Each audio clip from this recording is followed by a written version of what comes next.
Hey, Cows Wonderful here again with another wrestling review. This time it's NXT 2.0 from August 23rd, 2022, live from the CWC in Orlando, Florida. So we're only 1 week after NXT Heatwave. Not much has changed as far as the champions. However, the entire landscape of NXT has changed forever. We saw 5 different people from NXT UK show up last week.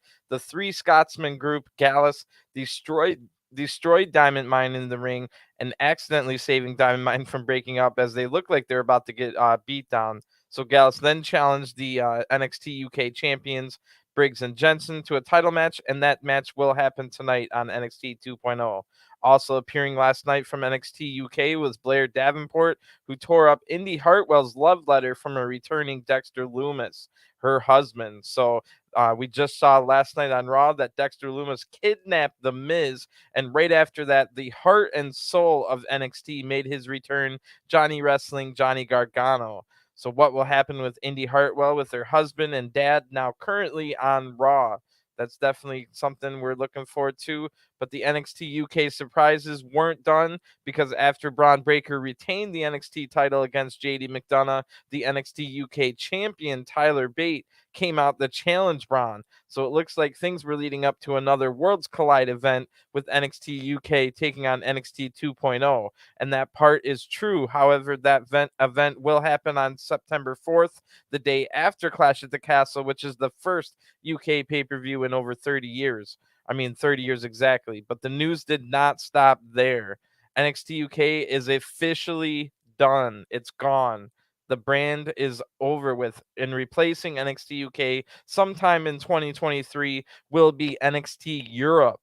But until then, over 20 people have already been released, sadly, from NXT UK, meaning all the people that came here last week will be staying in NXT 2.0 for the time being. And there's probably more coming on the way. So that means nobody's roster spot is safe in NXT 2.0 anymore. A lot of people were about to go up to the main roster, such as Santos Escobar, who was lost his match last week to get out of NXT. So I'm assuming more people were also about to get called up as well. But now all those spots that people thought they were about to be able to take, some of the people that were on Level Up and stuff, those spots will immediately be filled by these NXT UK people. So everyone on NXT 2.0 is definitely going to have to step up their game so that they don't get lost in the shuffle. And I'm really excited for tonight, because there's no telling what kind of surprises we might get. Just the whole landscape of NXT has changed since last week's episode, and it kind of started at last week's episode. That was the warning sign. That was the first shot or whatever. So already announced, in addition to the NXT UK tag title match that I already talked about, Gallus against Briggs and Jensen, we'll see Cameron Grimes take on Javier Bernal, and this will only be the second match that Javier Bernal has had on NXT 2.0 television, but we've been seeing him on NXT Level Up, which I review here on this channel. You can find all those reviews. Javier Bernal has been improving week after week, getting 3 wins on Level Up so far against Miles Bourne, Bryson Montana, and Guru Raj. So we've seen Javier Bernal backstage seemingly mocking and making fun of Cameron Grimes, which led up to this match tonight. So let's see if Grimes has finally got his head on straight. You'd have to imagine that Joe Gacy will be watching this one closely, as he's already said that he wants to be a father figure for Grimes and have him join the Schism, which is the group that Joe Gacy has with the Dyad, the formerly known as Grizzled Young Veterans, which will be in a match later on tonight. Anyway, speaking of people who were getting the call up from NXT Level Up, tonight we were supposed to see the national TV debut of Quincy Elliott, which I wrote a whole preview about here. I was thinking it was going to work out well for Quincy, who has a unique look. He's 300 pounds, very flamboyant. The NXT absolutely loves Quincy Elliott. Last week we were told that he was supposed to be debuting this week, but with the that we immediately saw what I was talking about, all those people that thought spots were about to open for them to move up from Level Up to national television on NXT 2.0. Those spots have seemingly just immediately been filled by people coming over from NXT UK. So Quincy Elliott did not debut tonight when we were told last week that he was. So things have plans have been changing, and that's an immediate effect. So hopefully Quincy Elliott can, maybe they'll wait until after Worlds Collide. Maybe things will settle down a little bit, and then they'll debut Quincy Elliott on national TV. But that's unfortunate because he was probably really looking forward to this. But that's what I was talking about with the NXT UK's people coming over. Those spots that we're going to open up are no longer open up. So in the main event tonight, the long rivalry between Wendy Choo and Tiffany Stratton will finally come to an end in the first ever lights out match.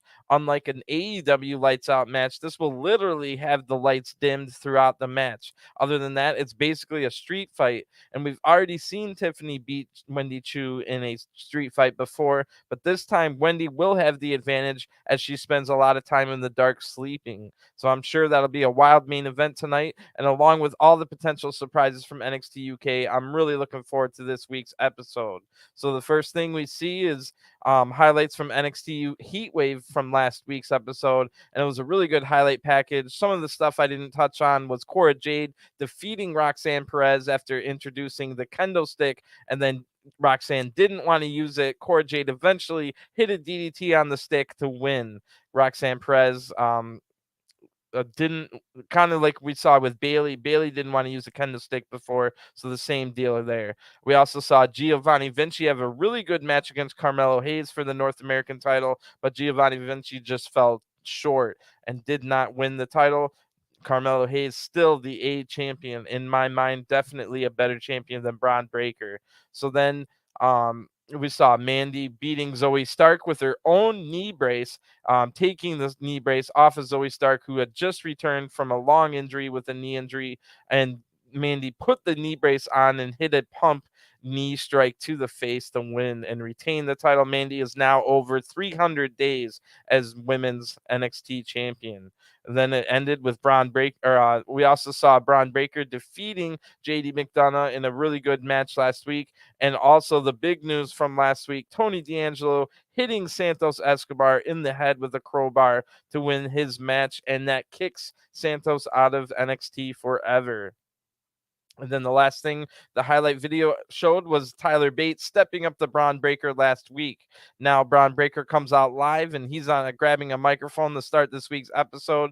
Braun Breaker says, "Orlando, where my dogs at?" And the crowd goes nuts. So then Braun Breaker says, "At NXT Heatwave, JD and I had a banger, and he proved that he's one of the best in the world." After the match, the NXT UK champion Tyler Bate made his presence felt. You traveled all the way here, so why don't you come down to the ring? Let's talk. So Tyler Bate then comes out. Big cheers from the crowd here. They like both men in the ring. Tyler Bate, the NXT UK champion, standing in the ring with Braun Breaker, the NXT champion. Tyler Bate says, "Braun, thanks for the kind invitation, and congrats on the win last week. I've been in the ring with JD McDonough before, and I know how good he is, so big respect. And I'm not here collecting air miles. NXT UK has been host to some of the best in the business that has to offer. And now I stand before you, the proud flag bearer, as the first and last NXT UK champion." Note that we were thinking maybe the NXT UK title will stay in NXT Europe, but here Tyler Bate is saying the first and the last NXT UK champion. That is big news and kind of sad for NXT UK fans. So anyway, Tyler Bate continues by saying, "With NXT Europe around the corner, why don't we unify these titles?"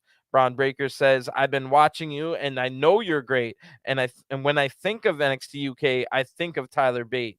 But this isn't NXT UK. This is the NXT where the greatest in the world are. So let's make history. In 2 weeks, worlds collide, champion versus champion, title for title."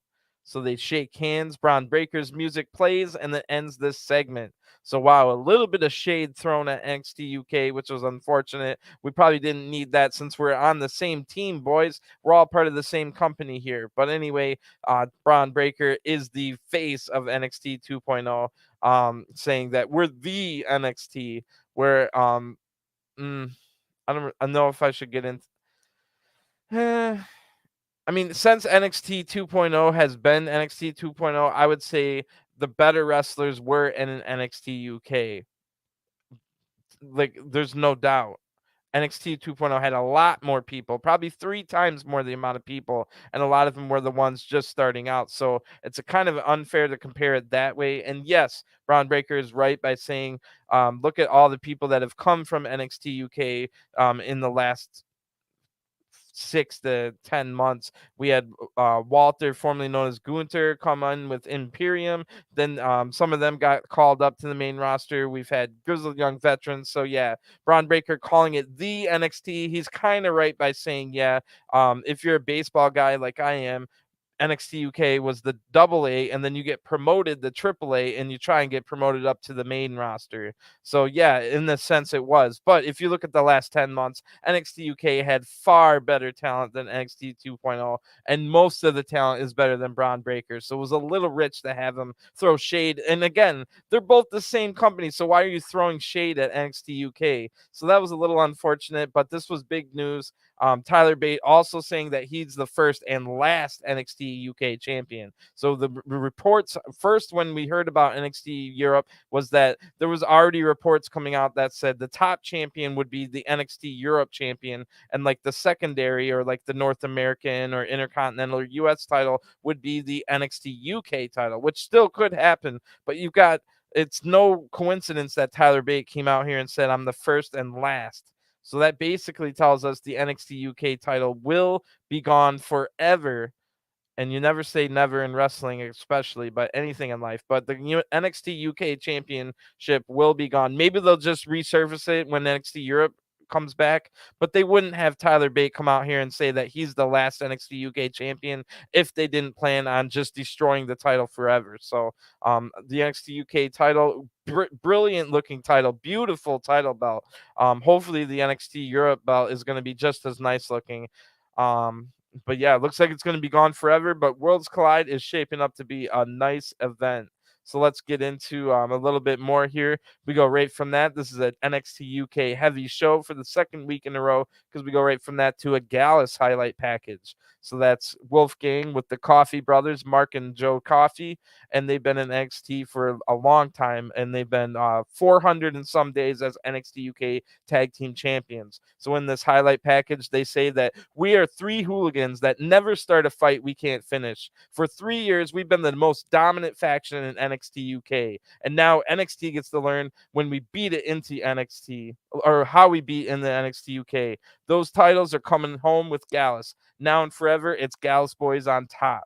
So really good video here, especially for people that have never seen Gallus before. So the great Gallus music plays. Oh man, they have some great music. And then the arena is bathed in the green light, just as we saw in the Apollo Crews vision, which, oh my God, I can't believe we touch on that later. Holy crap, do we touch on that later? So anyway, it won't be the Coffey brothers. That was kind of surprising to me for this NXT UK tag title match that's about to happen. It will be Wolfgang teaming up with Mark Coffey. So very interesting indeed. Before we go to the ad break, we see in the back Lash Legend and Fallon Henley are trying to fight each other tooth and nail here. Officials have to hold Lash Legend back while Briggs and Jensen pull Fallon away, and if they have to come get ready for the NXT UK title defense right now after the break. So we've seen that Lash Legend has aligned herself with former NXT UK tag champions Pretty Deadly. So Pretty Deadly is going to be watching over this match closely, and Lash had beef with Fallon Henley a few weeks ago. So Fallon Henley, if you don't know, she's the manager of Josh Briggs and Brooks Jensen, who are the NXT UK champions. They are from NXT 2.0. They just happened to be over in the UK when the NXT UK champions at the time, tag champions at the time, got injured, and somehow Briggs and Jensen walked out of there with the titles. We should have known something was fishy. We should have smelt the fish right then and there that it was going to be fishy. And now, not only like a month or so later, NXT UK is gone forever. So we should have known something was weird when Briggs and Jensen, of all people, who were just there for a short little trip to the UK, walk away with their titles and never return them. So anyway, this is going to be a Hoss battle. It's going to be 4 big men in there, slobber knocker alert. So when we come back from the break, Josh Briggs and Briggs Jensen make their way to the ring, and Fallon Henley comes out with them. She's the only person in all of WWE right now that's from anywhere close to my hometown of Detroit, and she's like 45 minutes an hour away from Detroit. But there's no Detroit representation right now. At least I got the Motor City Machine Guns doing great in Impact. Anyway, Wolfgang's going to start out this match, and he immediately takes control on Josh Briggs. Mark Coffey now tags in, and Briggs takes control, tagging in Jensen as well. So Jensen comes in, they hit a double team on Mark, but Mark counters Jensen here and tags in Wolfgang. So a lot of quick tags to start this match. Good start to the match. So Wolfgang comes in hitting big strikes and applies a chin lock, and the crowd cheers for Jensen to get back up here. The crowd's 100% behind the NXT 2.0 guys in this one. Of course, they love the Diamond Mine, and we just saw Gallus take out Diamond Mine last week. So now Wolfgang keeps control, and he tags in Mark, who hits some big strikes, and Jensen's trapped in the Gallus corner now. And a small Gallus chant actually breaks out from the crowd. They've got a few fans in the attendance. So Gallus now uses some quick tags to keep control. Eventually, Jensen's able to tag out the Josh Briggs. Josh comes in all fired up. So Gallus are smart here, and they just bail out of the ring, and then both of them just regroup on the outside alongside Joe Coffey, who is ringside. And so is Fallon Henley, don't forget. So that was a smart move to avoid the really fired up Josh Briggs, who got the hot tag. And Josh Briggs is the largest man in this match, full of 4 big men. So now we go to a picture-in-picture ad break. Back in the ring, Mark applies a waist lock, but Briggs counters out of this and hits a nasty-looking forearm. Good stuff from Briggs. Mark then goes down, and Jensen tags in. They hit a double team on Mark, and Jensen's now working on the arm. Mark can't quite get off the mat, and Jensen applies an arm bar and is able to keep Mark on the mat for a long time here. Mark Coffey's in trouble. So Briggs now tags back in. He works on the arm as well. Coffey's going to have a hurt arm from now on. Jensen tags back in. They hit a double team slam, and Mark Coffey's just barely able to kick out at 2. Really good match here. Good stuff. And it's not slow, despite everyone in this match being a big guy. It's not slow at all. If anything, they're kind of rushing too much. Mark is, but that's maybe maybe that's the key to big man matches, make them rush. So anyway, Mark is finally able to counter a move and tag out the Wolfgang, who rakes the eyes and then is able to take Jensen down that way. Mark Coffey tags back in, hits a big knee to the gut, and applies a chin lock. The crowd's now rallying for Jensen to fight back, but Jensen cannot get off the mat. The crowd tries to rally again, and Jensen strikes his way out. One big strike from Mark Coffey, however, takes Jensen right back down. Wolfgang now tags in. He hits a nasty slap/punch to the face. I don't even know what to call that, but it looked nasty. And Wolfgang just tags right back out after one big strike. That was pretty funny. So Wolfgang now knocks Briggs off the apron, and Jensen's just able to kick out at 2. Mark Coffey applies a chin lock, and Jensen gets to his feet, countering a move here with a back body drop, and both men tag out. Briggs comes in, taking out both Gallus men with big strikes, and then Briggs hits a scoop slam on Mark, followed by a splash really quickly by the splash. Like, that's a really cool move. Like, it's bam, bam kind of deal. So anyway, all of a sudden, Lash Legend is now out here. She's just beating the crap out of Fallon Henley, which is ridiculous. So Pretty Deadly also come out, and they attack Briggs and Jensen, who were alerted about the attack on Fallon Henley because a big commotion broke out. Now they're fighting. Pretty Deadly's fighting with Briggs and Jensen. They're all brawling kind of to the back. It looks like they're leaving the ring. Meanwhile, the bell rings, and apparently the referee did not see those attacks, because the winners of this match by countout are Gallus. So the titles, of course, do not change hands on a countout, but that is a little bit weird that the referee wouldn't have seen Pretty Deadly.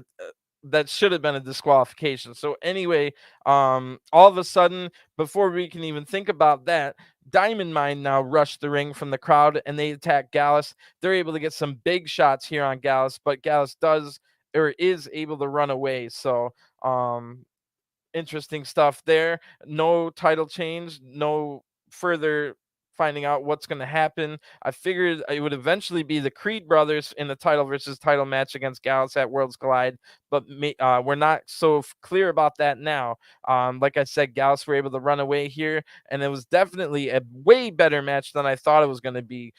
Props to Briggs and Jensen proving a lot of the haters wrong who think they're clowns and stuff. I know Briggs is really good. I've seen his work in Evolve, and he's a former Evolve champion, I believe.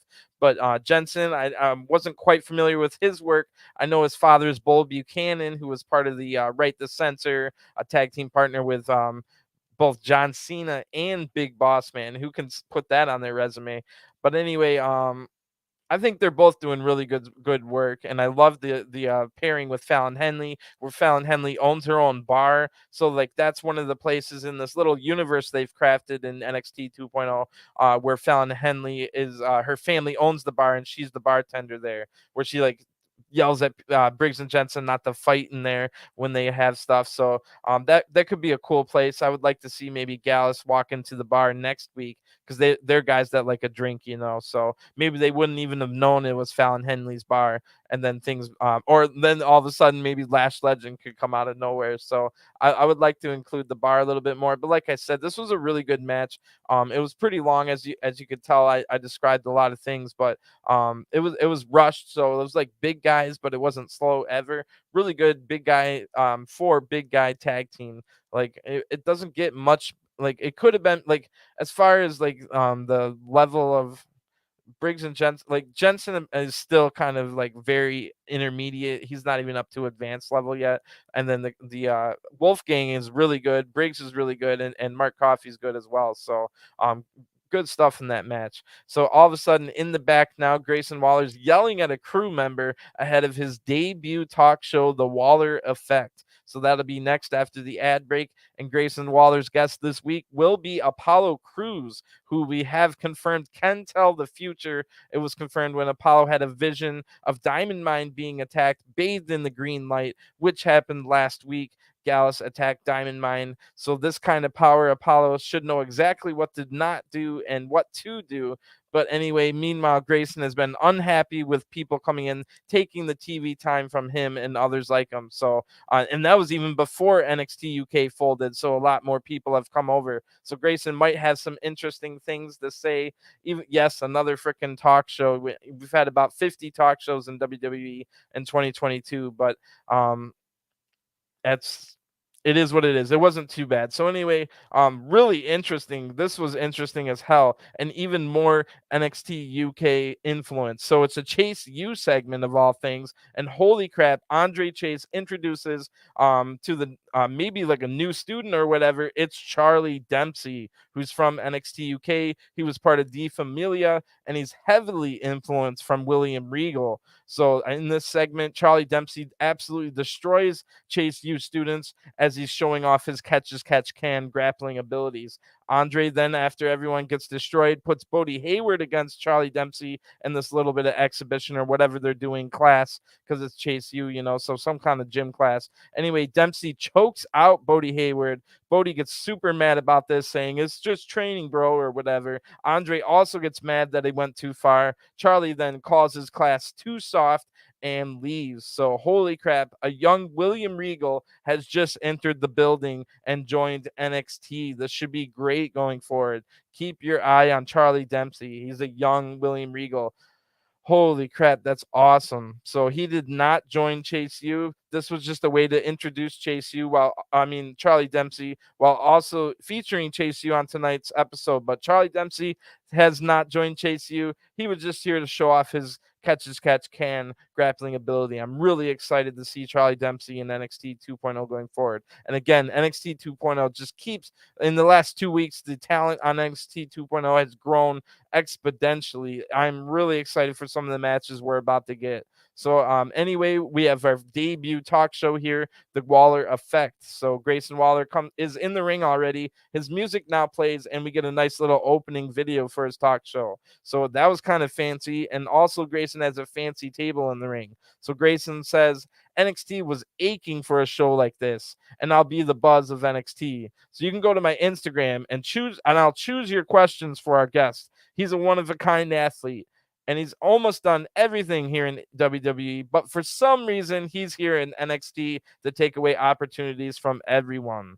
So Apollo Crews now comes out and says, "Hey, look, you did it up in here. Good job." So Grayson says, "Hey, how does it feel knowing that you're nothing more than a clout chaser? I mean, I get it. AJ Styles tried, and all these British blokes are here to try." And Apollo, so that was his little shot at the NXT UK, which I figured Grayson. His whole thing is that Apollo's here to take things away, opportunities away. So how is he going to feel about the NXT UK guys all coming in at once? And Grayson did. Grayson Waller did talk about that. Just all he said was British blokes, but he at least acknowledged it. So Apollo says, "Well, Apollo was born in NXT, and I found something missing in myself, so I had to come back here to find it. And I knew some people would like it, but others would be jealous, like you." Grayson then says, "Didn't you used to have an accent?" Pulling the old Triple H against Kofi Kingston here. Grayson calling out the no more Nigerian accent. Apollo says now in his Nigerian accent, "Don't get it twisted. I'm still a Nigerian warrior." Now Apollo talks in his regular accent, basically saying he's here to win the NXT title. Grayson says, "Well, I was really caught off guard by this." Grayson Waller says, "Well, what about those visions you've been having?" And Apollo kind of dodges the question. Grayson pushes further by saying, "Where were you last week when Diamond Mine got attacked?" So this is wild here. Holy crap. Apollo says, "Well, that's not how it works." And then they get mad at each other and they start yelling. And Grayson says, "Well, how does it feel knowing that you got ran out of NXT, or that you'll get run out of NXT by Grayson Waller?" And Apollo says, "Well, how does it feel to be a lower budget version of The Miz?" Which is a little weird to say here because we've still never really talked about Miz. Miz is kidnapped currently. You shouldn't be making jokes about a man that's kidnapped. So anyway, Grayson says, "Well, I take that as a compliment. So how does it feel to tell your kids that you couldn't cut it on Monday and Friday nights?" Apollo says, "Well, I just tell them that I was a champion on Monday, I was a champion on Friday, and soon I'll be a champion on Tuesday." And Apollo punches Grayson right in the face and then leaves. So, holy crap, this is certainly going to be talked about a lot in the wrestling circles. They completely broke the fourth wall here. They hid it under the guise of it being fan submitted questions. Remember at the beginning, Grayson Waller was talking about, "I want you to send in the questions to Instagram and I'll ask Apollo them." So that's how they got through them. They're talking about the visions that we saw on TV, but you understand what that means, right? So if if everything's real and then they see it and it's real as well, we somehow live streamed inside of Apollo Crews' head, because how can you explain? Now I'm not mad at this. I'm just pointing it out. There are going to be some people that are like, "Oh, how that's so ridiculous. How can they acknowledge that these visions are real and that everyone saw them?" Like, clearly, like in this universe, you just have to accept that Apollo, that we have some way of reading the visions of Apollo Crews and for everybody to see out in the open. You just have to accept it. To me, I find that hilarious. That is so freaking funny. So others are going to be like, "Oh, that kind of ruins the illusion of everything." But everything's already like, you're supposed to be, it's just this world. Like Fallon Henley owns a bar in this world, and Tiffany Stratton like goes to nail salons, and like this is all just kind of thing. It's just this little world we've created. So in this world, we can see inside of inside of Apollo Crews' head and his visions, and everyone else can acknowledge it. It's ridiculous that they acknowledge it here, but yes, that's ridiculous. That makes me laugh though. Nothing to get upset about. It's so absurd that you just have to go with it. And that's the end of the segment. So those two will have a match next week. Oh, what's up, Mo? I just saw your message. Bonjour. So in the back now, Gallus are super angry, and security's trying to settle them down. So Pretty Deadly come up and they say, "Oh, you don't look as good, so we're better." Basically, that's all Pretty Deadly said. Gallus is all mad, but Pretty Deadly says, "Remind us, who took the NXT UK titles off of you?" So Gallus want to fight here, but security holds them back, and then we go to a commercial. So I'm guessing maybe next week it'll be something like a three-way match for the NXT UK tag titles. Um, where we could get to that Gallus against Diamond Mine match that I thought we were going to set up. But no, it's not a three-way match next week. So now I'm thinking it's probably going to be a four-way match for the unified NXT UK tag titles at Worlds Collide. That is really shaping up. And wait till we get to what's coming up later. So when NXT returns from a commercial break, we now see a little video about Tyler Bate, and Tyler Bate says that I've been the proud flag bearer of NXT UK since day one. In the 6 years of the brand, I've grown up from a 19-year-old kid to a 25-year-old man. And now at Worlds Collide, the NXT UK chapter closes. And just as it opened, it'll close with me holding up the title high. So good little video here for Tyler Bate, who will have a match later, because now Robert Stone says, this is a new NXT. Von Wagner doesn't care that Tyler Bate did anything before in NXT UK. And then Von Wagner says, he's a big, strong boy, but I'm a big, strong man. He won't make it the Worlds Collide. And it was hilarious. Von Wagner, as always, is just so bad. It's good. It's like Sharknado. Like, Von Wagner's so bad at talking. It's hilarious. I make him talk more, please. So now we see Javier Bernal, who's going to have a match, remember, tonight against Cameron Grimes, and that'll be next. Javier Bernal is talking to the security guard, Hank Walker. Hank Walker is also a wrestler in NXT. We've seen him have, I think, 2 matches on Level Up, and he's a former NFL player, offensive lineman. So he plays the security guard role pretty well. He's like the bouncer backstage at NXT, remember, in this whole universe we're crafting. So the bouncer is now going to be a wrestler kind of deal. And I like the gimmick. I like that for Hank Walker. But Javier says, hey, Hank, have you saved Cameron's career, but tonight I'll take him out for good. And then Javier Bernal leaves, and Hank Walker says, what a prick. And the whole crowd laughs. So Hank Walker already getting himself Hank Walker, the security guard, already getting himself a nice little catchphrase over. So now Javier Bernal comes out. This isn't his debut on national TV. He has had 1 match before. I think he was part of the team alongside Dante Chin that lost to the Dyad when they were first wrestling under the ridiculous hooded and masked looks that they had before revealing themselves. So anyway, Javier Bernal comes out first, followed by Cameron Grimes. And Cameron Grimes now sees that the Schism, which is Joe Gacy and the Dyad, are watching from the perch. So Joe Gacy then says over the microphone, hey, Cameron, good luck. And then the bell rings. So Cameron Grimes backs Javier Bernal into the corner. Then Javier takes a cheap shot, which he started doing a few weeks ago on Level Up after never taking cheap shots before that. So Javier Bernal definitely with a character growth in the last couple of weeks to prepare him for this moment. Now Cameron takes control, but another cheap shot from Javier allows Javier to go on the attack, hitting some strikes and a slam. He gets a 2 count out of this. Cameron Grimes can't get anything going. He's downtrodden, really down on his luck. And now Joe Gacy is also in his mind, apparently. So Javier applies a chin lock, and then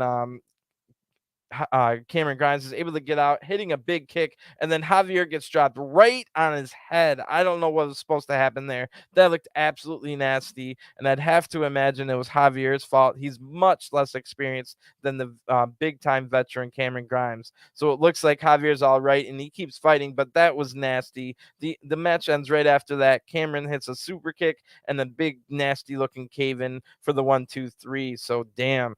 Javier Bernal having a rough night here. The winner of this match by pinfall, Cameron Grimes, and that was a rough debut for Javier Bernal. Like I said, he had one before, but now he has some character. And Javier Bernal, lucky to get out of this match without breaking his neck. He might not be ready yet. It looked like it was one of those deals where maybe you thought it was a flapjack, but it was supposed to be a back body drop. This can be a very dangerous, that's one of the most dangerous things for a mix-up for newbies, rookies, where they don't know which is which when you put your head down and then you go up. Are you supposed to stay flat for the flapjack, or are you supposed to roll over for the back body drop? And if the two people are miscommunicated on that, it can be deadly, literally deadly. An extreme example is Great Khali accidentally killed a man before he ever joined WWE. It was one of those situations where Great Khali was going to give the guy a back body drop. He thought it was a flapjack, or the other way around. I don't know which one, but he landed on his neck. And with the Great Khali being like 7.5 feet tall, it was not a good situation, and the man lost his life. So luckily Javier Bernal got out of this. But this is what we're talking about when we talk about when you have to like really it takes years, it takes more than a couple years to really develop into being a wrestler where you can do intermediate moves, because you wouldn't even think of a back body drop as an intermediate move, but yet it's one of those situations where it's easy to mix it up with the flapjack, which is another move which is used. Maybe wrestling just needs to get rid of the flapjack because you don't really need it. The back body drop is a nice looking move because you go high in the air and you do a flip. But if you get it mixed up with the flapjack and you don't have it's miscommunicated, it can be a sticky situation. So now we see a nice little video package here for Blair Davenport. Oh, wait, no. Before we go on to that, Grimes got stared down the schism before Cameron Grimes left. So now we see a Blair Davenport video package, and she says that I'm what you get when you mix gothic something. I don't know. I wrote chasm, but that's obviously not the right word. Gothic something with cold-hearted fury. I was born in England, raised in New Zealand, and I'll do anything to win. So the video ends, just a little short but sweet Blair Davenport thing here. And then Wade Barrett says that Blair will be in the match next. And now Indy Hartwell comes out first here, holding up the thumbs up for Dexter Lumis, who just gave her the love note last week upon his return. As we also saw on Raw last night, Dexter Lumis just kidnapped The Miz. So Indy's up here holding up the thumbs up. And as we saw last week on NXT 2.0, Blair Davenport made her debut coming over from NXT UK and tore up the love note from Lumis. So Indy's mad at Blair for ripping up a love letter. Meanwhile, Blair's out to prove she's the best in the world. So you tell me whose motivation is better here. Anyway, hopefully Indy can have a good match here. It's been many months of Indy Hartwell going up against rookies, and she'll finally get a chance to wrestle someone with a ton of talent. So when we come back from the ad break, we also see that a little thing from Lash Legend. Wait, no, it's from Alba Fire, formerly known as Kaylee Ray, another one of those NXT UK people that came over before this all happened. Kaylee Ray's been here for a little while now, renamed as Alba Fire a few months ago. So Alba Fire says, Lash Legend learned that you don't disrespect my heritage or ancestors. My ancestors always kept the fire burning just like I do today. So everyone will know I am a warrior and I'll do anything to win. From Scotland to NXT, keep your eyes on the horizon because where there's smoke, there's fire. So pretty good promo here from Alba Fire. I don't know why she's still doing introductory promos. She was already a character on NXT for months, almost a year, and then she re-debuted as Alba Fire. And now we're back to the point where we're getting Alba Fire introductory promos. That's a little weird. I don't know why Alba Fire isn't on the main roster. Tell me right now that SmackDown wouldn't be way better of the women's division if Alba Fire / Kaylee Ray was on there. Or you could do something like a Triforce of Scottish lasses and put her with Dewdrop and Nikki ASH. Nikki ASH could finally drop her stupid gimmick, and then it could be some like badass threesome of Scottish lasses. So anything, but why is she still doing introductory promos for a new character that's kind of stupid to begin with? And she's already had matches and stuff. We've seen her with her new character. Before that, she was feuding with Mandy Rose and chasing Mandy Rose around with a bat, trying to get the title. And then she's just like goes to the back of the line. Is she? Are we acknowledge? Like, I don't know what's going on here. So hopefully she has a match. She'll probably have some kind of big match at Worlds Collide because she was from both NXT UK and now been on NXT 2.0 for a while. So she should be there. I don't know who she would fight, but it should be a pretty good match, and maybe she can go up to the main roster after that. She's been in NXT way too long, and she's more than ready to be on the main roster. So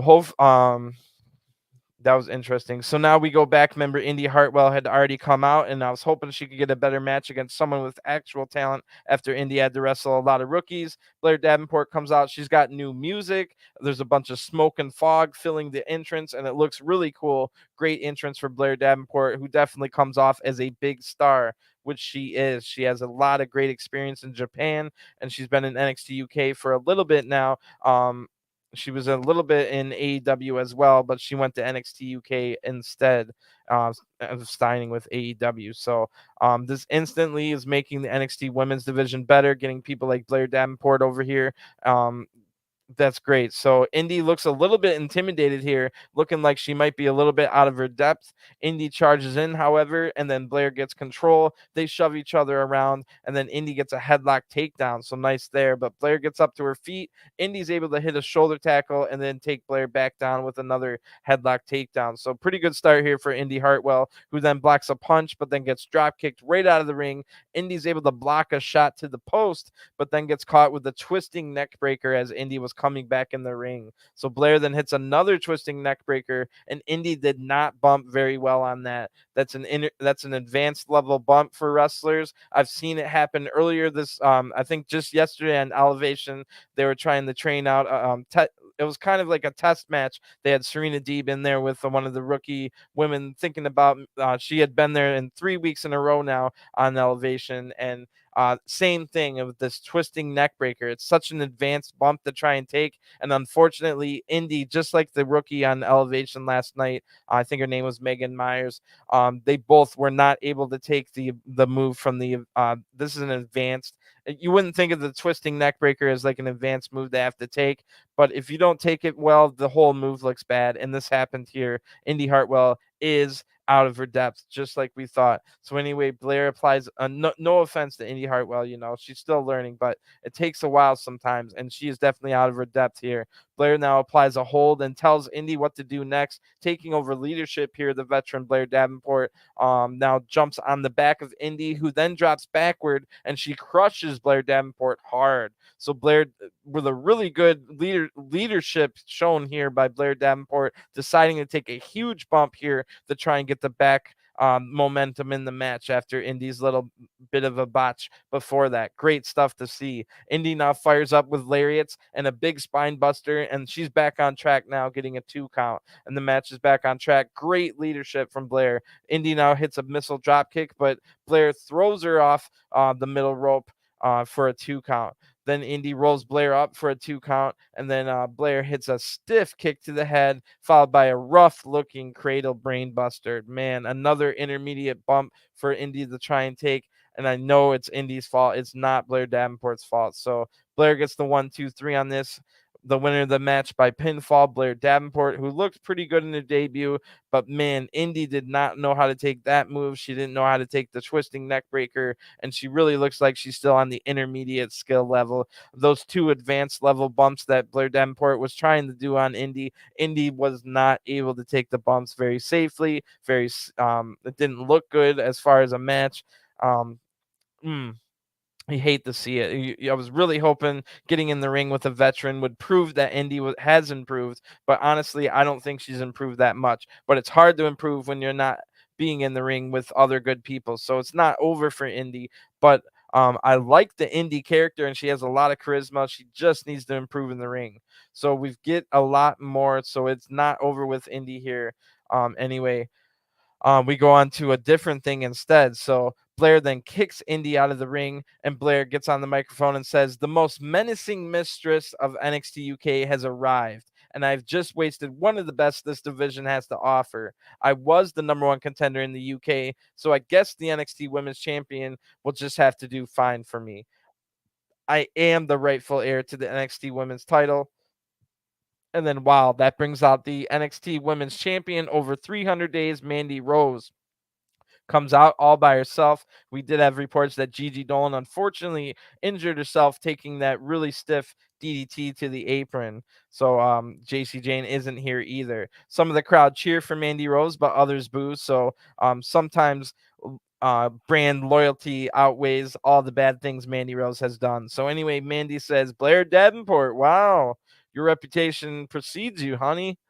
But I'm Mandy Rose, and right now you're standing in my ring. You've entered my world, and in my world, everyone follows my lead. So, Blair, I'm the most dominant women's champion. I'll tell you the same thing I told everyone else.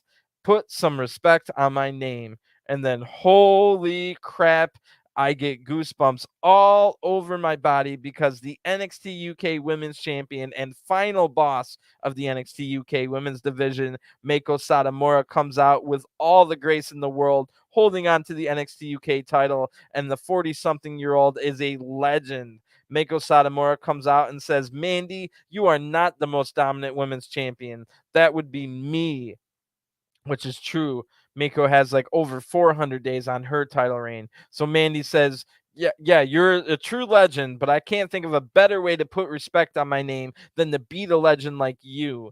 Mako Satomura then says, at Worlds Collide, champion versus champion, but Blair interrupts and says, no, you can't forget about me because I'm the #1 contender. The crowd then chants, shut the hell up to Blair Davenport. And what a moment this is. Holy crap. So Mako Satomura then says, okay, triple threat match. And Mako Satomura holds the NXT UK title up high as Mandy holds up the NXT title. And wow, what a match that's going to be. And wow, Mandy Rose better not win that match. Come on. Um, as long as she doesn't pin Mako Satomura, Mako could lose. This might be a way to get the title off of Mako, who I unfortunately I would love for her to stay in NXT and go up to the main roster, but it looks like Mako Satomura is probably going to go back to Japan, where she does have a promotion of her own that she runs, a Joshi women's wrestling promotion. So unfortunately, Mako's probably not going to stay, and this is a good way to not have the sacrilege of Mandy Rose pinning Mako Satomura, which would have just been ridiculous. So in this case, if Mandy is going to walk out of here with the title, the combined unified title, she could just pin Blair Davenport, which is in and of itself not the best, but Blair still going to have a good career ahead of her. And at least Mako, if this is Mako's final match in WWE/NXT, at least she won't have to be pinned by Mandy Rose of all things. So Mandy could walk out of here with the unified title, but defeat Blair Davenport or pin or submit her. So that should be good. Blair Davenport's awesome. Mandy's going to be so far out of her depth in that match. It's not even going to be funny. Mandy's improved a lot, but she's nowhere near the class that Blair Davenport and Mako Satomura have. Not even close. So hopefully they can hide Mandy's weaknesses, have her throw out a few pump kicks and stuff that she's good at, maybe get her slammed through a table, and then Mako and Blair Davenport can put on a clinic while Mandy just does whatever. So now in the back, Tiffany Stratton has, oh my God, terribly braided hair. I'm not quite the guy to say it, but it kind of looked like cultural appropriation. Not a good look here for Tiffany, who's one of my favorite characters, but that is a terrible look. But maybe it's because she's got a hardcore match out later. I'm not trying to give excuses, but maybe it was going to be easier to have the hair tied up. So anyway, Tiffany Stratton says, can we talk about me now, please? After I beat Wendy Choo tonight, the women's champion has me to deal with. I am overlooking Wendy. Is that a crime? No. I'll beat Wendy and I'll win the title, and NXT will be all about me. Toodles. So when she leaves, like I said, hopefully the hair is a one-time thing, not a good look. And that's interesting. She's just flat out saying she's overlooking Wendy Choo later. So that pretty much, I'm not going to say anything more because you can already guess where that's going. She's literally saying she's overlooking Wendy Choo. So anyway, in the locker room, Tony D'Angelo has Stacks behind him. In front of him is Elektra Lopez, Joaquin Wilde, and Cruz del Toro. That is what's left of Legado del Fantasma after Tony D'Angelo expelled Santos Escobar from NXT. So Tony D'Angelo says, you guys tried everything last week, but how did that work out for you? But guess what? I'm a forgiving guy. The past is the past. A new future starts tonight with a win for Joaquin and Cruz. So then we go to a commercial break, and that's definitely interesting. We're right kind of back to the start of the story where they first joined Tony D'Angelo's family. So now it's basically we're back to the start where Elektra Lopez is doing good works at the docks, apparently. It's just Santos Escobar is now gone. So how will Legado del Fantasma find their way out of the family? It's ready. And Santos Escobar is beyond ready to make it to the main roster, and I was hoping he could get up there with Legado del Fantasma. So we'll have to see how they get out of this situation. Now, when we come back from the break, we see a little video about JD McDonough, and he says, rehab is important. I think I enjoyed last week more than you, Braun. You're never truly challenged if you run away from tough situations. So good luck at Worlds Collide, and I'll see you on the other side. And then the camera flips upside down, and we see JD is hanging like a bat. So that's weird. Anyway, JD McDonough's not done with Braun Breaker, but apparently he'll just sit on the sidelines, even though he was one of the integral parts of NXT UK. Hopefully, JD McDonough could get a match at Worlds Collide, seeing he was a big NXT UK guy. So now, interesting here, right after earlier in the Waller Effect segment, where we acknowledged that all the NXT UK people, we basically said that we have some way to see inside of Apollo Crews' mind earlier, and now we reinforce the fact that everybody on NXT UK watches the television show, because Wes Lee is in the back with the women's world champions, Kaden Carter and Katana Chance, and Wes Lee says, "Oh, that's creepy," talking about the JD McDonough thing. So yet again in the show, we're acknowledging that everything that is seen on the show is seen by the wrestlers, including somehow we have cameras inside of Apollo Crews' head. So don't think about it too much. Your head will hurt. But if you just take it at face value, it's hilarious that we all acknowledge that we can actually see the visions of another man. But anyway, Wesley says that's crazy. I mean, that's creepy. And basically, um, he says, take my advice to the women. He's talking to the women's champions here, Kaden Carter and Katana Chance. He says, when you're champion, everyone wants to get you. So Kaden Carter says, well, we're the only tag champions in WWE right now, women's tag team champions. And that's probably why they didn't invite us to the tournament. So a little bit of shade here thrown from the NXT UK, the NXT women's champions. So that was just a little segment here. There's so many people on NXT right now. They cannot fit them all in a 2-hour program. They try so hard, even with all these quick segments. Like, do you remember last week we were supposed to see, it was supposed to be, what was it? Valentina Ferrar and Yulissa Leon going to the, they were going to go to yoga with, what's his name? The big Indian guy.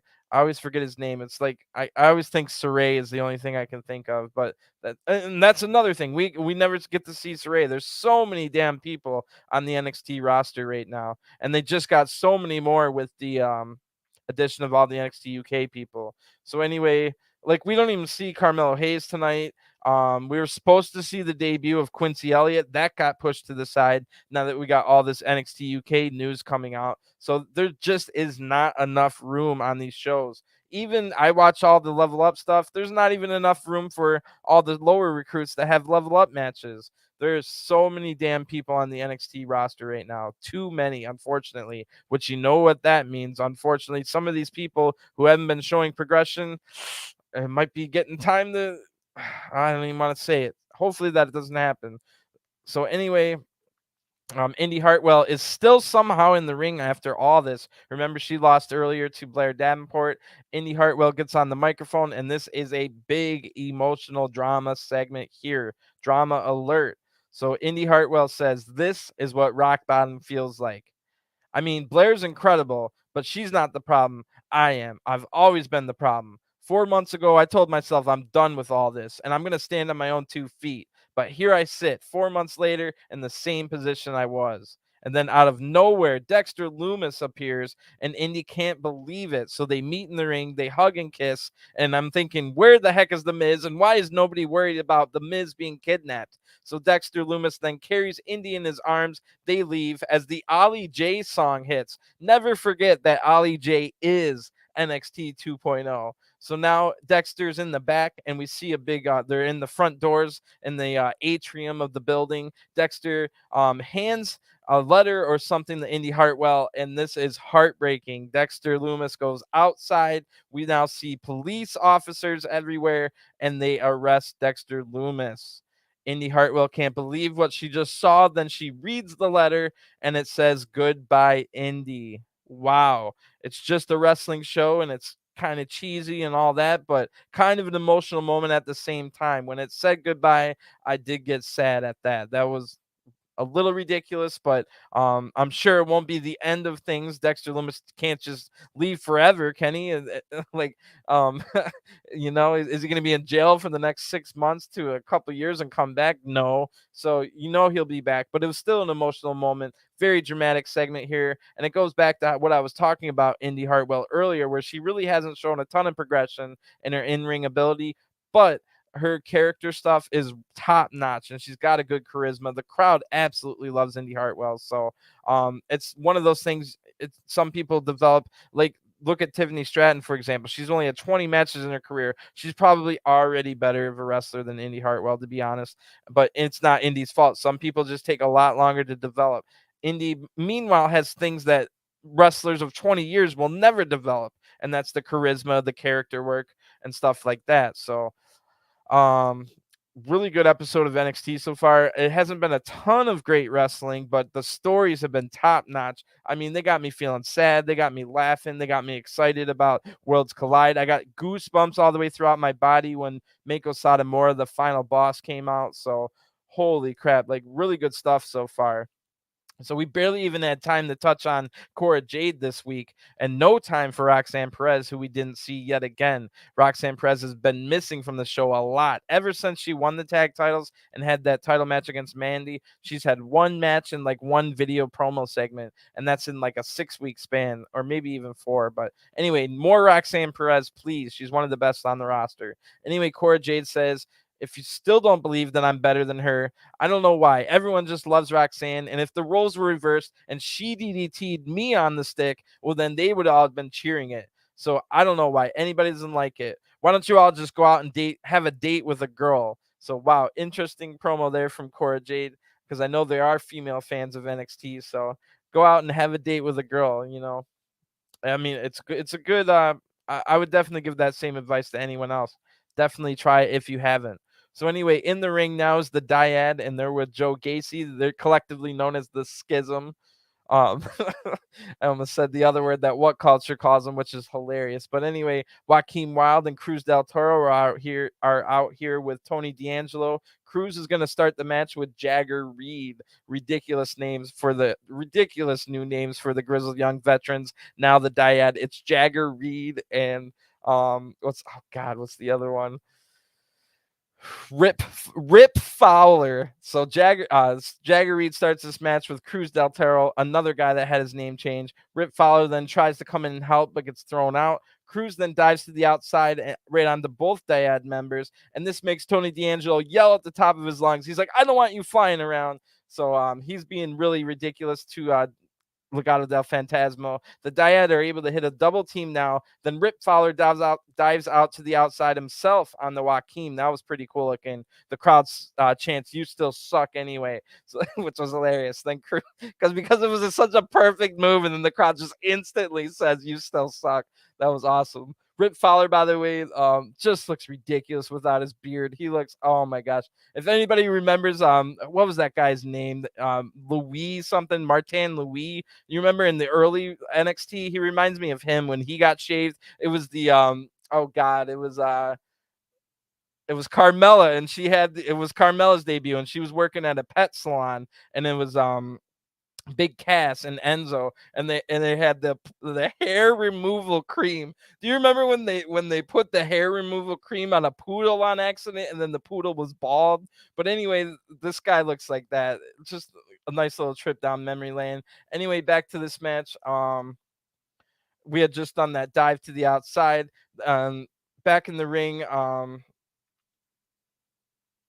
Dyad hit a nice double team, and it was really good. Great match here, but super rushed. Then they get a kickback. Joaquin then comes in and takes out the Dyad members with some really great offense on the hot tag, and then an arm drag by Jagger Reed looked super fake here, and that was bad. Anyway, that was Joaquin doing the arm drag, by the way. Joaquin then hits a nice looking tornado DDT to get the crowd back on track, and they go wild. Cruz now tags in. They hit a nice double team suplex. Rip Fowler has to come in to break up the pin. Then Rip gets a blind tag. After that, the Dyad messes up their double team terribly here, and it was the finisher. Wow, what a sloppy match. Sloppy night as well. The winners of this match by pinfall, the Dyad. And this match was so freaking rushed, man. The performances suffered because of it. And now Cameron Grimes is now watching the Schism from their own perch, as Tony D'Angelo is now yelling at Legado del Fantasma. So like I said, really rushed match. If it seemed like my notes were ridiculous, it's because the match was ridiculous itself.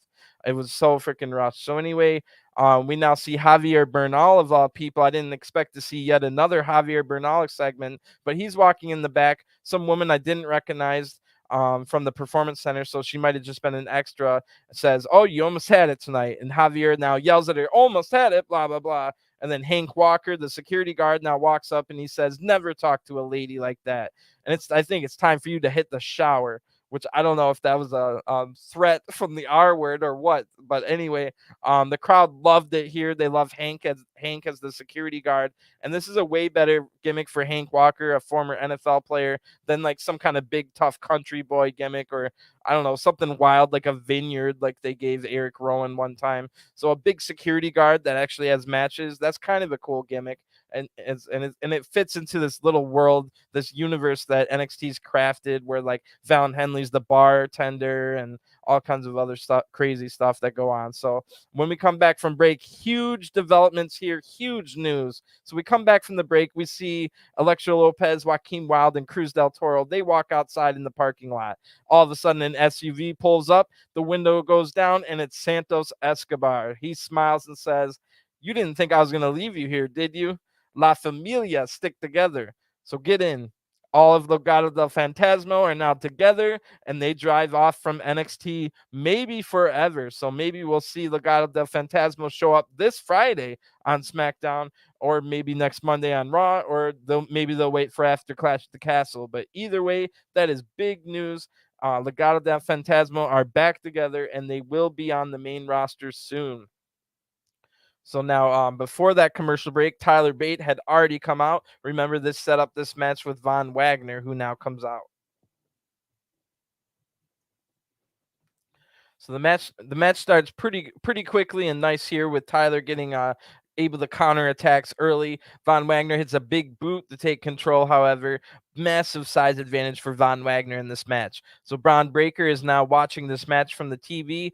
Again, going back to it just makes me think of how everyone knows that can see inside Paulo's mind. Anyway, Von Wagner hits a gorilla press slam. Then Tyler's in bad shape already, but Von Wagner puts a sleeper hold on. Tyler fires up with the crowd's help and is able to strike his way out of this. Tyler hits a nice punching combo and then evades an attack, hitting another striking combo right after.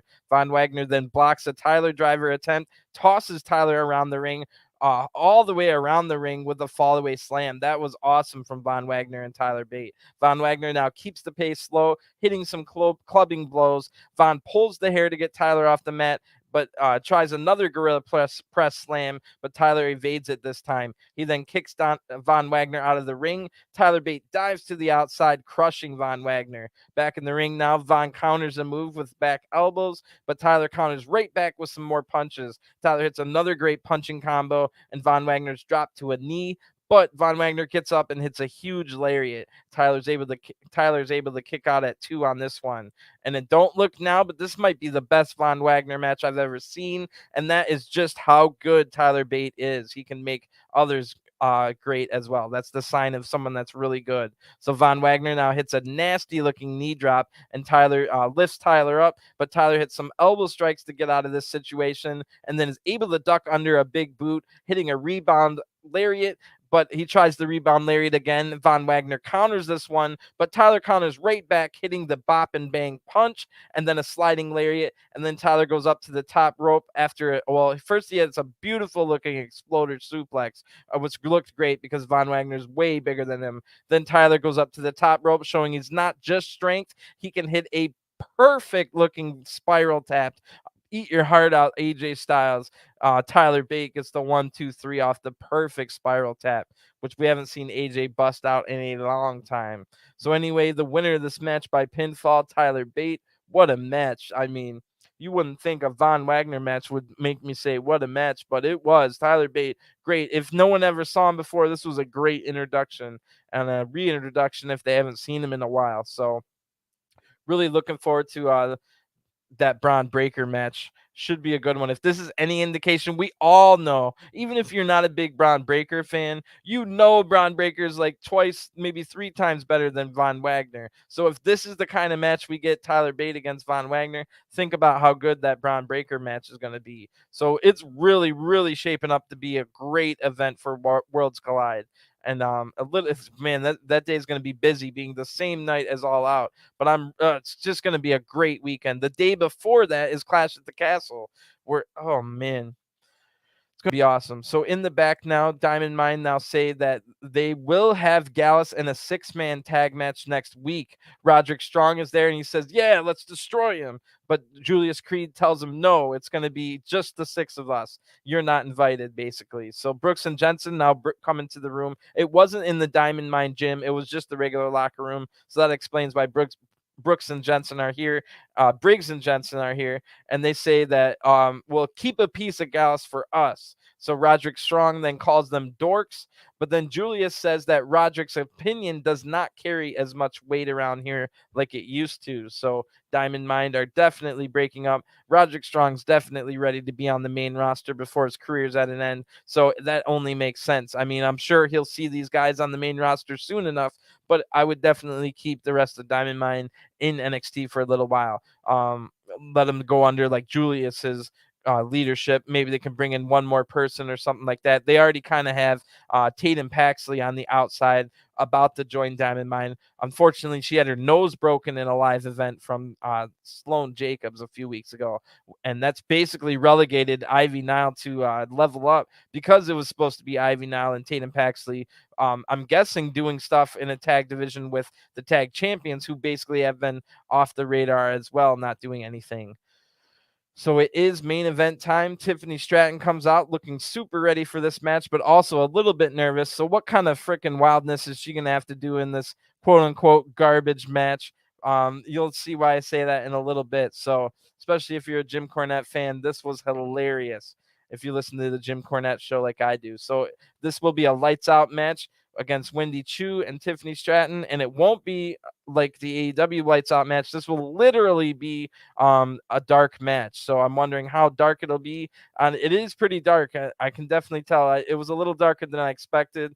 And what kind of stunts and pranks are going to happen on this one? It should be wild and exciting. I don't even care who wins. I just hope nobody gets hurt and it's a fun match. So anyway, we come back from the ad break and we find out the matches for next week already announced are Apollo Crews taking on Grayson Waller after their Waller Effect segment earlier on. Some big shots, personal shots were thrown in that match or in that segment. So they'll take on each other next week. Also, the 6-person tag, Briggs, Jensen, and Henley against Pretty Deadly and Last Legend. And also that 6-man tag we talked about just before this, Diamond Mine, not Roderick Strong invited, against Gallus. So definitely that has me thinking the tag title unification match will probably happen at Worlds Collide in a 4-team match with Gallus, Pretty Deadly, the Creeds, and Briggs and Jensen. And that sounds like a really good match. Hopefully maybe even elimination style. And if not elimination style, then make them all in at the same point. So it's like an 8-man Texas Tornado match. Anyway, Wendy Choo now wakes up on the entrance stage. She's got a big bed out on the entrance stage. She sips her sippy cup and then takes her onesie off to reveal another onesie, but this one has shorts, so no long onesie anymore for Wendy Choo, at least in this match. So anyway, the lights now dim, and it does look pretty cool. Definitely a weird setting to see in a wrestling match. So Wendy has a ton of fire right at the start here, and she attacks Tiffany right away. The fight spills out of the ring, and then Wendy spills garbage from a trash can all over Tiffany. Indy then puts the can on Tiffany's head, hits it with the tennis racket, and then this definitely makes me think it was a nod to Jim Cornette, who hates hardcore matches. He calls hardcore matches garbage matches, so they literally use garbage, throwing garbage all over the place with a trash can getting hit with Jim Cornette's tennis racket. That is hilarious. So anyway, Tiffany now fires up and finds a wrench in a toolbox of all things. Wendy's just barely able to duck under this wrench shot. And of course, the crowd now chants, "We want tables." So you can't do any kind of hardcore stuff without that chant. Anyway, a trash can gets wedged in the corner. Both women reverse shots into the can, avoiding it. Then Wendy hits a big strike and a nice-looking overhead suplex. That was awesome. So Wendy tries a handspring attack here, but Tiffany moves out of the way, and that sends Wendy Choo crashing into the trash can that was wedged in the corner. Tiffany then throws Wendy into the steps and talks some trash as we go to a picture-in-picture ad break. Wendy fights back here with a big Polish hammer type strike to the face. Tiffany's definitely dazed. So Wendy goes back up to the entrance ramp, getting her bed, which is apparently on wheels. She wheels the bed down and hits it right into Tiffany's face. Tiffany now after that finds a chair. She hits Wendy with it as we're now back from the break. Tiffany's trying to throw Wendy onto the bed without a mattress on it from the ring, from like the apron. It would have been like a table shot, but it's a bed frame. But Wendy's able to stay in the ring and get out of this situation. Tiffany then throws her down and sets a chair on Wendy, but Tiffany misses the middle rope moonsault. Wendy then hits a brainbuster of all things onto the chair. That was devastating. And that shows you right there, Wendy Choo is far more advanced level wrestler than a lot of the women on the roster. Wendy is such a good wrestler. So Tiffany's gotten really good in her only 20 matches in her career so far, but she's nowhere near that kind of level. So Wendy now pulls an Edge here using the turnbuckle across the face, just like we saw Edge do on Damian Priest last night. Tiffany's able to go crawl over to her purse and use hairspray into Wendy's eyes. So this gets Tiffany out of that. She hits a power bomb into a trash can, and then Tiffany tries for the Vader bomb, but Wendy moves out of the way. Wendy now has a pillow, and who knows what's going to be inside of this pillow. Tiffany gets hit and goes down, so the pillow's definitely loaded. Inside of the pillow is Lego pieces. So, oh no, I've seen this happen in Impact Wrestling before. This is not going to be fun. There are now Lego pieces all over the ring, and then Tiffany catches a crossbody, hits a nasty kind of botched looking fall away slam. Fortunately for Wendy, because it was botched, she missed the Lego pieces, and because it was botched, she went down hard. And if it would have been on the Lego pieces, that would have been ridiculous. So since it didn't hit the Lego pieces, Tiffany hits a scoop slam, and now Wendy, who had just gotten slammed hard in that botched looking fall away slam, has now been slammed onto the Lego. So Wendy's hurt. Tiffany now hits a running Meteora, but Wendy's able to kick out here, showing a lot of toughness. Now, that fall away slam from earlier was botched, and Wendy's in a lot of pain, even if it wasn't for the Lego pieces. But the Lego pieces did not make it any better. So the fight now spills out of the ring after that wildness. Wendy throws powder into the eyes of Tiffany and then slams Tiffany through the bed frame. It was basically wood, so it looked like a table shot. Now Wendy rolls Tiffany into the ring. Wendy goes up to the top rope, faces away from the ring, and hits an inverted frog splash. And the referee counts 1, 2, 3. So the winner of this match by pinfall, Wendy Choo. So interesting that Tiffany mentioned the NXT title earlier. So does this mean subliminally they were telling us Wendy Choo is very close to a title shot? So that would be interesting. We've seen her go up against Mandy Rose before, but now the character of Wendy Choo has had a metamorphosis, going from stupid Doink the Clown character to now she's like, I don't know. She's kind of a badass now. You know, last week it was the night vision goggles in a dark room beating the crap out of Tiffany, and now she's just doing all this crap tonight, and even having the shorts instead of the long sleeve or the long pants or whatever. So looks like a more Tiffany Wendy Choo. Maybe she's ready for a title shot. I don't know if she'll win it, but should be some interesting stuff. And they still keeping the whole gimmick of the sleeping and the sippy cups and all that, which I think people like Wendy for that kind of stuff. So if you can incorporate more like better like let her be her good wrestling self. The part of the problem is Wendy Choo's been in the ring with so many damn rookies. Now that we're getting an influx of talent from NXT UK, things are definitely looking up in that regards. If she can get in the ring with like Blair Davenport or anybody else that they bring over, I'm not quite sure. Like I said, I don't think Mako Satomura is definitely staying around. And speaking of Mako Satomura, before NXT ends here, we now see Mandy Rose, Blair Davenport, and Mako Satomura signing the contract for their big title unification triple threat match at Worlds Collide. Then the camera pans out. Braun Breaker and Tyler Bate are also there, and they sign their contract for the title unification. So, wow, Worlds Collide is going to be an awesome show. I think it's September 4th, the same day as All Out for AEW, just in the afternoon, so that the UK fans can watch it before it's like in the middle of the night. So anyway, it sucks. It definitely sucks that NXT UK died and so many people got released.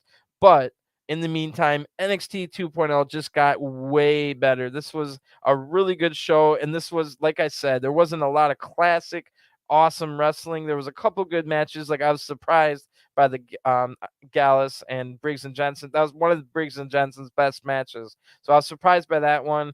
A couple of the other stuff, there were sloppy matches in there, but all the story stuff tonight hit hard. I got goosebumps when Mako came out. We established characters from NXT UK going forward, and we also had a really emotional segment with Indy Hartwell getting a goodbye Indy note as Dexter Lumis gets arrested for kidnapping the Miz. So the wrestling wasn't on point, but the stories really were. So this was a setup episode as we get closer to Worlds Collide. After Worlds Collide, then things will kind of settle down. I think next week will be more setting up for Worlds Collide. Which next week will be the last show before Worlds Collide, which is already only less than 2 weeks away.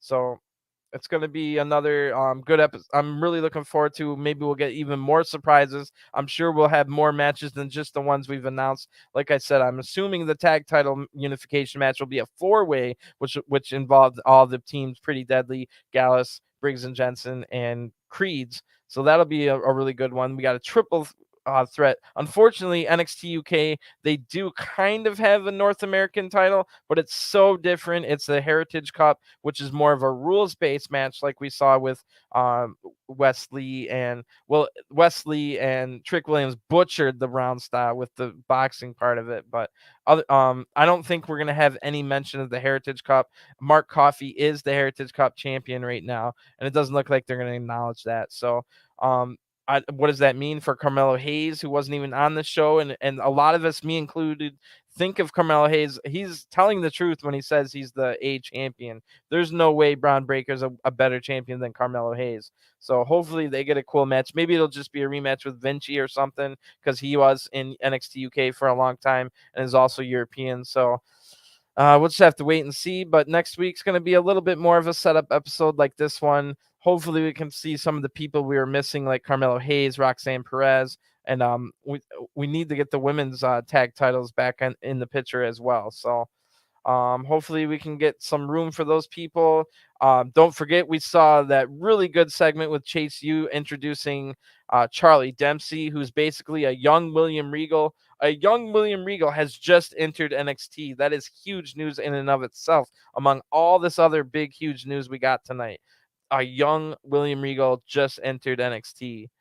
Holy crap. So things are about to change just on that alone.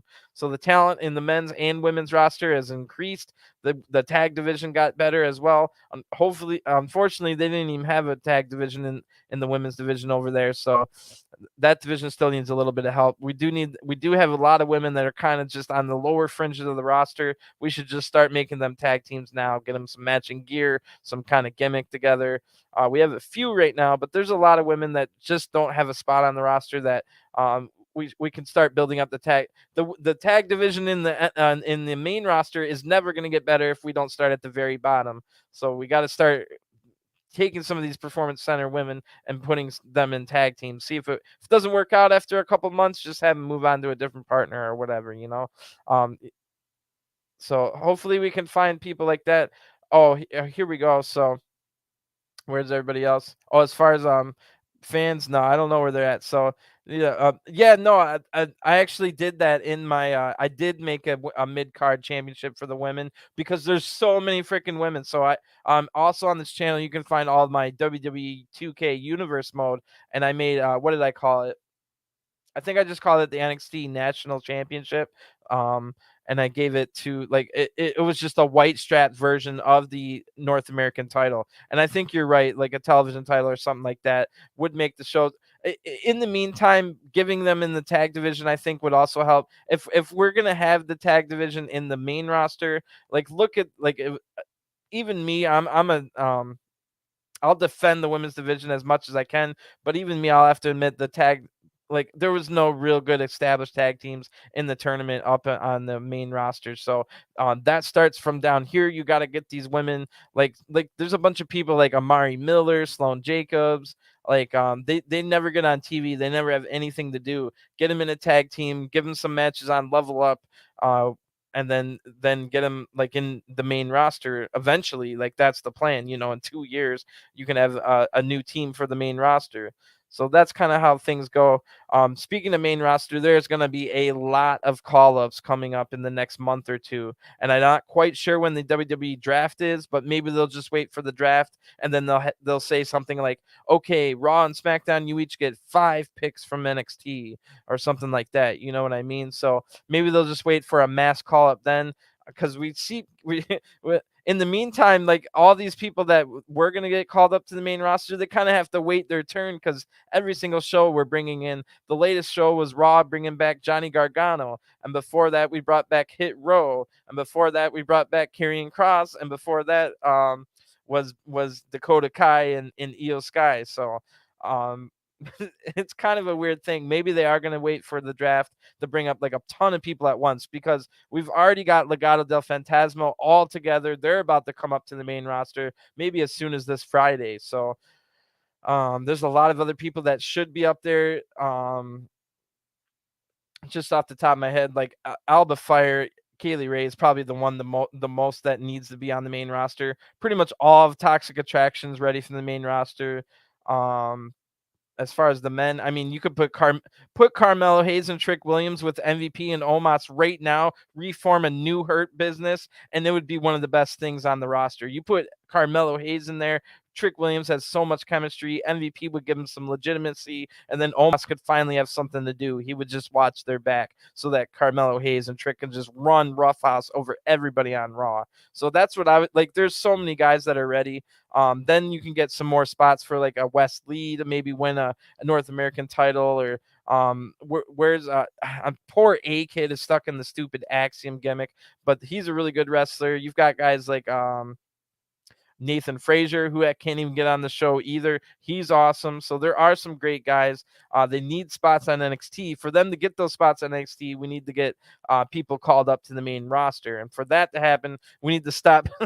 I wouldn't say stop rehiring people, because holy crap. I mean, Johnny Gargano last night, that was amazing. So maybe that's about to finally slow down. Gargano was the big one. I mean, we still got Candice LeRae potentially to come and a couple others, but Legado del Fantasma might be up as soon as Friday. And then that makes sense. Maybe a draft in the next couple months where both Raw and SmackDown can pick 5 people from NXT, or like teams or whatever units. Like Toxic Attraction will be in there, of course. So I'm going to get going. Thanks for tuning in, guys, and enjoy your time. I do cover NXT UK, so I'll be talking about NXT UK a little bit more on Thursday if you want to check that out. And also on Friday nights, I do a level up review, so we can check out what's going on in the Performance Center. So thanks for tuning in. Enjoy your times, and I'll talk to you guys next time. Peace.